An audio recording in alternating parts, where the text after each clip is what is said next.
وقال النبی صلی اللہ علیہ وسلم بعثت لأتمم مکارم الاخلاق.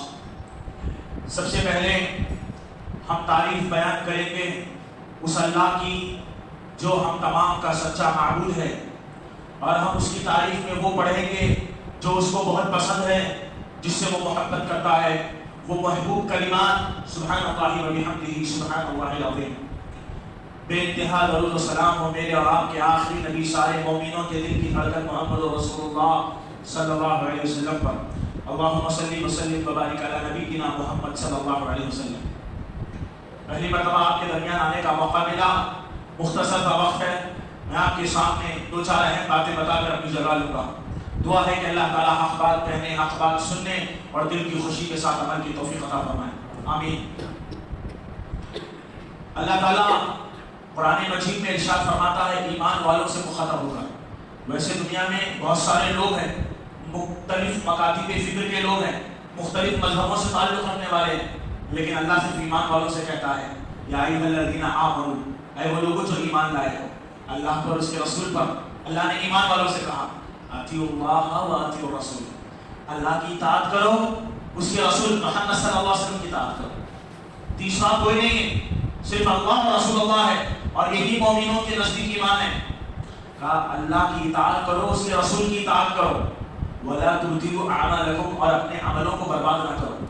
اگر اللہ اور اس کے رسول کی اطاعت کرو گے عمل کی حفاظت میں رہیں گے، اللہ اور اس کے رسول کے علاوہ کسی اور کی بھی اطاعت کرو گے عمل برباد ہو جائیں گے. صرف اللہ اور اس کے رسول کی اطاعت کرو، اللہ تمہارے اعمال کی حفاظت کرے گا. لیکن اگر تم اللہ اور اس کے رسول کے علاوہ کسی تھرڈ پارٹی کی، تھرڈ پرسن کی اطاعت میں لگ جاؤ گے، گمراہ ہو جاؤ گے، اللہ تمہارے اعمال کو برباد کر دے گا. تمہیں دنیا میں بھیجا گیا ہے صرف اللہ اور اس کے رسول کی اطاعت کے لیے. عزیز نوجوان دوستوں، آج ہمارے معاشرے میں، مسلم سماج میں، مسلمانوں کے ذہنوں میں بہت ساری خرافات ہیں. کفر و شرک ہمارے گھروں تک آ چکا ہے، بدعت ہمارے گھروں میں داخل ہو چکی ہے، ہمارے نفسوں میں گناہ ابھرتے جا رہے ہیں. مسلم معاشرہ بربادی کے راہ پر ہے. جن بڑے گناہوں کے شکار آج مسلم معاشرے ہیں، ان میں سے ایک بڑا گناہ، ایک خطرناک نظریہ ہے جس کو آج ختم کرنے کی ضرورت ہے. اور وہ سب سے بڑا گناہ، وہ نظریہ، وہ یہ ہے کہ ہم نے اللہ اور اس کے رسول کی پرواہ چھوڑ کر لوگوں کی پرواہ کرنا شروع کر دیا. ایک جملہ جس نے آج کئی لوگوں کے ایمان کو برباد کر ڈالا. لوگ کیا کہیں گے؟ آج ایک نوجوان شادی کرنا چاہتا ہے، سنت کے مطابق شادی کرنا چاہتا ہے. گھر والے کیا کہیں گے؟ ماں باپ کہیں گے، دادا دادی کہیں گے، چاچا چاچی کہیں گے تم پاگل تو نہیں ہو گئے، سنت کے مطابق شادی کرنے کی بات کرتے ہو، سیدھی سادی شادی کی بات کرتے ہو. لوگ کیا کہیں گے؟ دیکھو غریبوں کی طرح شادی کر کے دعوت میں نہیں بلایا. لوگ تانا ماریں گے. تو وہ کیا کریں گے؟ لوگوں کی پرواہ کرنا شروع کریں گے، اور لوگوں کی پرواہ کرتے کرتے کرتے وہ اپنی شادیوں میں ڈی جے بجائیں گے، وہ اپنی شادیوں میں ننگا ناچیں گے، وہ شادیوں میں نچانے والوں کو لائیں گے، وہ اپنی شادیوں میں فضول خرچی کریں گے، بس لوگوں کے دل کو سکون پہنچانے کے لیے سنت نبی کا جنازہ نکالا جائے گا. آج ایک نوجوان اگر تیار ہے کہ وہ بغیر جہیز کے شادی کرے گا، پیچھے سے آواز آئے گی پاگل تو نہیں ہو گئے، زندگی کیسے گزارو گے؟ لوگ کیا کہیں گے؟ دیکھو بغیر جہیز کی شادی کر لی، لوگوں کی باتوں میں آ گئے، اور ایک معصوم مظلوم بچی کے آپ نے ظلم کے ٹھیکیدار بن گیا، ظلم کر دیا، بس لوگوں کی باتوں میں آ گئے. آپ کے دل میں کب سے لوگوں کی پرواہ آ گئی؟ آپ کب سے لوگوں کی پرواہ کرنے والے بن گئے؟ کیا مجھ کو اور آپ کو دنیا میں لوگوں کی پرواہ کرنے کے لیے بھیجا گیا تھا؟ یہ خیال پیدا کرنے کے لیے، یہ نظریہ، یہ فکر پیدا کرنے کے لیے بھیجا گیا تھا کہ تم دنیا میں جانے کے بعد دیکھنا، یہ خیال کرنا کہ لوگ کیا کہیں گے. لوگوں کا کام ہے کہنا. لوگ اچھا بھی کریں گے تب بھی بولیں گے، برا کریں گے تب بھی بولیں گے. ان کی زبانیں بند ہونے والی نہیں ہیں. آپ لاکھوں کی شادی کریں گے، کھانا کھائیں گے اور کہیں گے سب اچھا تھا، میٹھا خراب تھا. لوگوں کا کام ہے، اللہ نے زبانیں بھی بولتے رہیں گے، ان کے بہکاوے میں نہیں آنا. ہمیں دنیا میں اللہ اور اس کے رسول کی پرواہ کے لیے بھیجا گیا ہے. اطیعوا اللہ و اطیعوا الرسول کے لیے بھیجا گیا ہے، لوگوں کی پرواہ کے لیے نہیں بھیجا گیا ہے. آج اسی نظریے کی وجہ سے کئی نوجوان بربادی کے شکار ہو گئے. رسول اللہ صلی اللہ علیہ وسلم نے حدیث میں ارشاد فرمایا، جو مرد اپنے کپڑوں کو ٹخنوں کے نیچے لٹکاتا ہے اس کا وہ حصہ جہنم میں ہوگا. ایک نوجوان تیار ہوا، وہ سنت نبی سے محبت کرنے والا، جب اس نے کپڑوں کو ٹخنوں کے اوپر رکھا، کالج یونیورسٹی میں قدم رکھتا ہے، 4 دوستوں نے مل کر مذاق اڑایا، یہ کیا بچوں کی طرح کپڑے پہن کر آئے ہو، ٹخنوں کے اوپر ہے، ذرا نیچے کر لو، لوگوں کی باتوں میں آ کر وہ نبی کی سنت کو بلا لیتا ہے۔ ایک نوجوان داڑھی رکھنا چاہتا ہے، لوگوں نے مذاق اڑایا، اس کے دل میں یہ خیال پیدا ہوا، لوگ کہتے ہیں کہ میں جوانی میں داڑھی چھوڑ رہا ہوں، یہ کوئی عمر ہے داڑھی چھوڑنے کی؟ بڑھاپے میں چھوڑنے کی بات ہے۔ لوگ بولتے رہیں گے، تمہارے ایمان پر حملے کرتے رہیں گے، اور تم نے جب سے لوگوں کی پرواہ شروع کر دیا، لوگ تمہارے ایمان پر حملہ کرتے ہیں۔ ایسے نوجوان دوستو، اس نظریے کو ختم کرو۔ لوگ کیا کہیں گے اگر یہ نظریہ ہمارے دلوں میں آ گیا تو زندگی جینا مشکل ہو جائے گا، اور لوگ کیا کہیں گے یہ نظریہ تمہارے ایمان کو برباد کرے گا۔ کیسے؟ ابو طالب کون ہے؟ حضرت ابی طالب، علی رضی اللہ تعالیٰ عنہ کے والد ابو طالب ہیں، جنہوں نے زندگی بھر نبی کا ساتھ دیا تھا۔ مرض الموت میں پہنچے، اللہ کے نبی کو خبر ملی کہ آپ کے چاچا ابو طالب مرض الموت میں ہیں۔ اللہ کے نبی دوڑے دوڑے ابو طالب کے گھر آئے، ابو طالب لیٹا ہوا ہے، موت ابو طالب کے سر میں کھڑی ہے۔ اللہ کے نبی کائنات کے آخری رسول ابو طالب کے کان میں کہتے ہیں، اے چاچا جان، ایک مرتبہ میرے کان میں کہہ دیجئے لا الہ الا اللہ محمد رسول اللہ، میں قیامت کے دن اللہ کے سامنے آپ کی سفارش کروں گا۔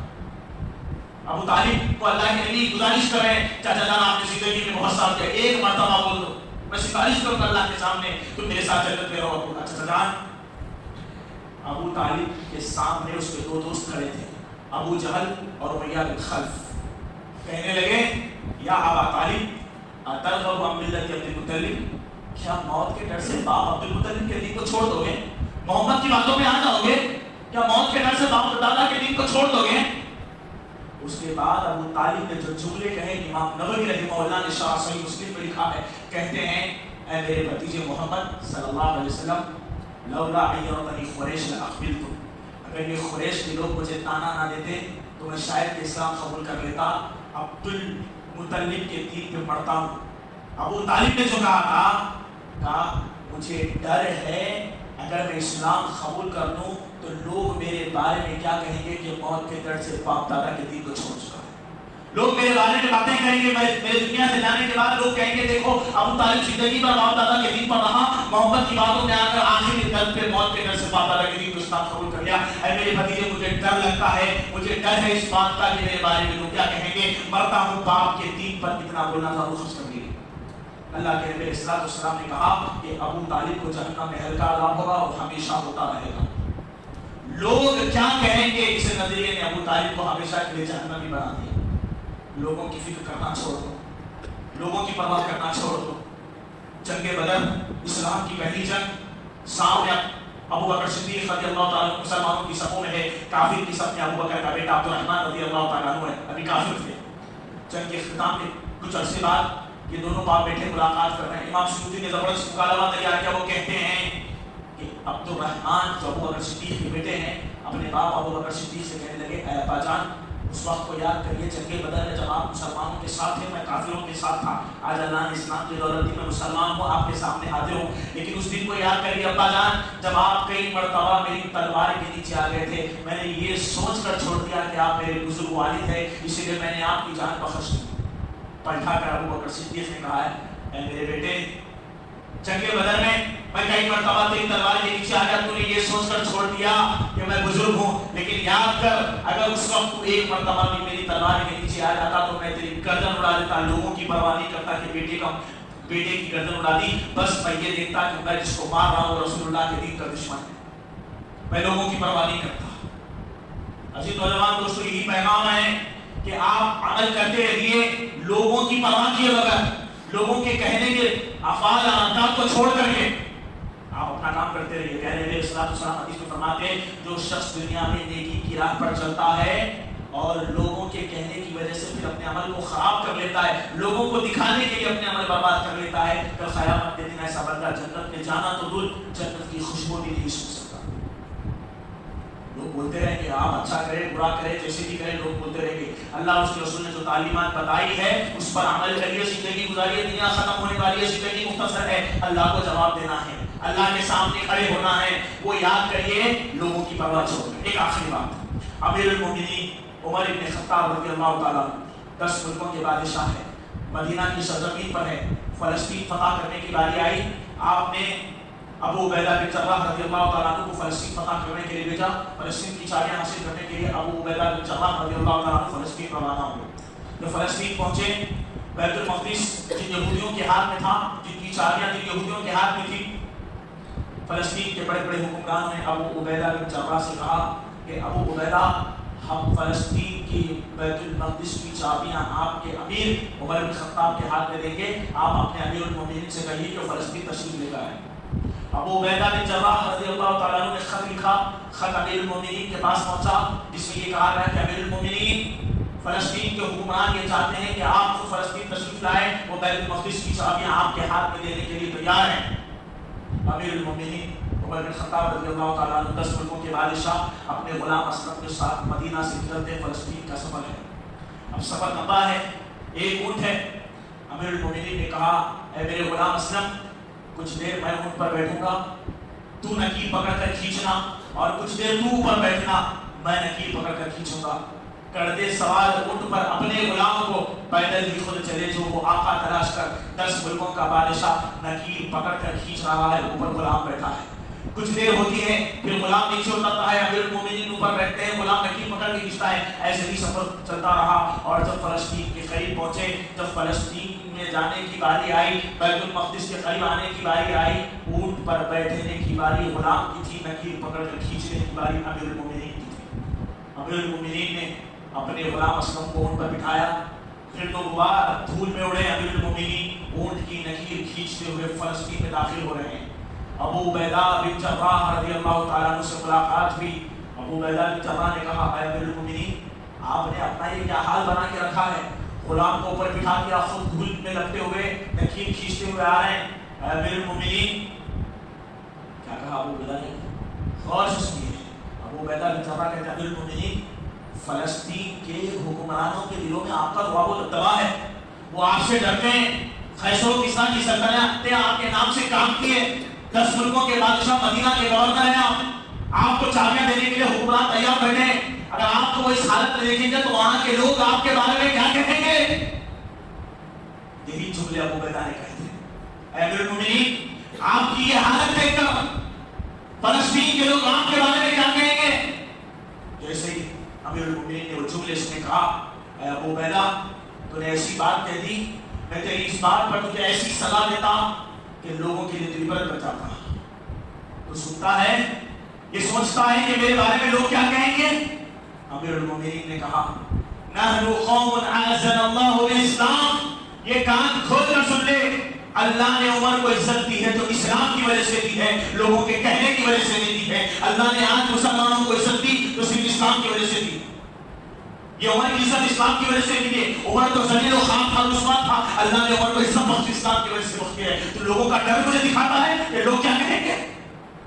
جو فلسطین میں داخل ہوئے، فلسطین کے حکمران امیر المومنین کو دیکھ رہے ہیں، خوف زدہ ہو گئے، پریشان ہو گئے کہ 10 ملکوں کا بادشاہ اپنے غلام کو اونٹ پر بٹھا کر آ رہا ہے، چابیاں امیر المومنین کے ہاتھ میں دے دی اور کہا کہ ہم نے تاریخ میں سے بادشاہ کی سیرت نہیں پڑھی۔ عزیز نوجوان دوستوں، اللہ نے مجھے بھی عزت دی، آپ کو بھی عزت دی۔ ہماری عزت قرآن و حدیث کی وجہ سے ہے، ہماری عزت اسلام کی وجہ سے ہے، ہماری عزت اللہ کے دین پر چلنے کی وجہ سے ہے۔ اگر ہم دین کو چھوڑ دیں گے، اللہ اور اس کے رسول کی اطاعت کو چھوڑ دیں گے، پھر اللہ ذلیل کر دے گا، ذلیل کر دے گا۔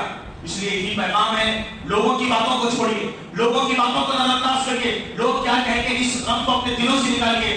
چھوڑو یہ غم خدا را کہ لوگ کیا کہیں گے، اس غم نے ہم کو مارا کہ لوگ کیا کہیں گے۔ اللہ تعالیٰ سے دعا ہے کہ اللہ تعالیٰ ہم تمام کو صرف اللہ اور اس کے رسول کی پرواہ کرنے کی توفیق عطا فرمائے۔ اے اللہ ہمیں ہمیشہ تیری اور تیرے حبیب پیارے نبی صلی اللہ علیہ وسلم کی اطاعت کرنے کی توفیق عطا فرمائے۔ اے اللہ ہم جب تک زندہ رہے اسلام اور ایمان کے لیے زندہ رہنے، اور جب ہمارا خاتمہ ہو تو خاتمہ بالخیر عطا فرمائے۔ آمین۔ وآخر دعوانا الحمدللہ رب العالمین۔ سبحانک اللہم و بحمدک، اشہد ان لا الہ الا انت، استغفرک و اتوب الیک۔ السلام علیکم۔